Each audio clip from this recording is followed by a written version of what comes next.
ব্যর্থতা জীবনের শেষ নয়, বরং নতুন শুরুর একটি ধাপ।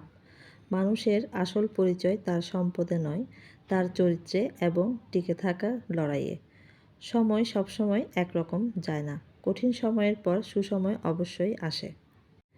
জীবন তোমাকে বারবার নিচে ফেলে দিবে, কিন্তু মনে রেখো, নিচে পড়ে যাওয়াটা পরাজয় নয়, পড়ে থাকার সিদ্ধান্ত নেওয়াটাই আসল পরাজয়।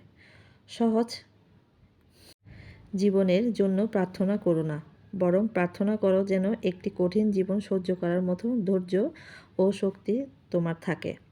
সময় যখন খারাপ যায় তখন মানুষ তোমাকে পাথর ছুঁড়বে। সেই পাথর দিয়ে তুমি দেয়াল তুলবে নাকি নিজের সাফল্যের সিঁড়ি বানাবে, সেটা একান্তই তোমার সিদ্ধান্ত।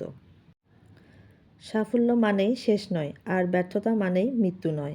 আসল হলো লড়াই চালিয়ে যাওয়ার সাহস ধরে রাখা।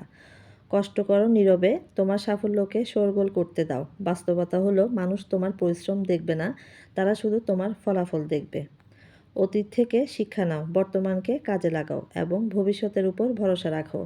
কারণ জীবন পেছনের দিকে তাকালে বোঝা যায়, কিন্তু সামনের দিকে তাকালে বাঁচতে হয়। সৎ পথে চলায় কষ্ট থাকতে পারে, কিন্তু শান্তি থাকে। আর অসৎ পথে আরাম থাকতে পারে, কিন্তু সেখানে সম্মান ও স্থায়িত্ব থাকে না। আমরা প্রায় পরিবারের মানুষের ভুলগুলো আগে ধরি, কিন্তু তারা আমাদের জন্য প্রতিদিন যা যা করছেন তার জন্য ছোট করে একটা ধন্যবাদ দিয়ে দেখুন, কৃতজ্ঞতা সম্পর্কে তিক্ততা কমিয়ে দেয়।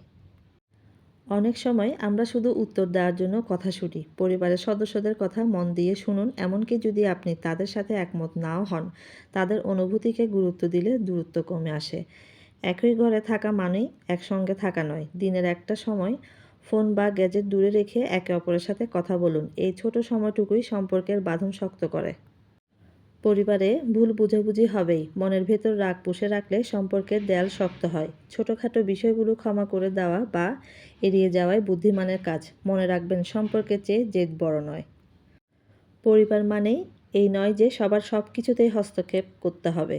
বড় বা ছোট সবারই নিজস্ব কিছু চিন্তা বা সময়ের প্রয়োজন থাকে। একে অপরের ব্যক্তিগত পরিসরের প্রতি শ্রদ্ধা রাখলে সম্মান বজায় থাকে।